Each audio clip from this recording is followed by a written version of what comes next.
Are you one of those ladies who feels like, oh my goodness, all of a sudden body composition has changed and fat loss has gotten so much harder in this season of life?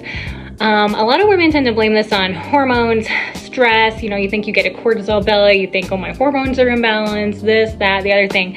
I'm here to tell you that more often than not, it is your habits, okay? Where you have entered a new season of life and your habits have changed and they have resulted in you burning less calories than you did before. Your eating habits have changed, so now you're eating more than you did before, proportionally more calories. Maybe it's a combination of both. Maybe it's a combination of those things. Plus you have some hormone stuff going on, plus you have some stress, things like that. But more often than not, I see this be habits-based more than hormone or stress-based. Not that those things can't play a role, but definitely habits are the strongest influencer in this direction. Let me give you an example from my personal life. When we moved into this home almost 5 years ago, it's the smallest home that we've ever lived in. Not a huge deal, except for in the fact that it literally takes me half as many steps in order to go do any normal house things. It takes me half as many steps when I go to the bathroom, half as many steps when I'm moving in the kitchen, half as many steps when I go in the living room with my kids to hang out. So I'm literally taking half as many steps every day as than when I normally do. Couple that within the Pacific Northwest, it's very rainy a lot of the year, so I was just naturally going outside less.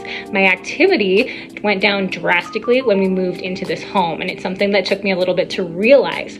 When I realized that's what it was a habit. I could compensate for that by going for more walks, by getting a little treadmill time in, by making sure I track my steps every now and then, because in the winter I can take 3,000 to 4,000 steps a day, you guys, in this little house. So that's just a habit that was an example from my own life where it wasn't a hormone thing, it wasn't a stress thing. Like literally my habits changed and my body composition started to follow. So sleep is something that'll play a big role in this. Eating your toddler's, peanut butter and jelly crust when you used to not have to because you didn't have a toddler before, and now you've started eating their snacks or their leftovers, things like that. Those are all little things that add up. Maybe you switched to having 3 lattes a day when you used to be a black coffee drinker or not a coffee drinker. Like that, those calories will add up every day. All these little habits are things that just add to body composition over time.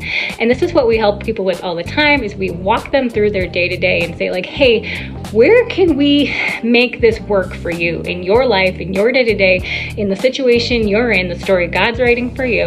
Where can we help you the most, get the best bang for your buck, and still maintain the body composition that you want? So anyway, most of the time, it's not something that has happened to you. It is a habit change that is now part of your life that you're gonna have to learn to work around and adapt to.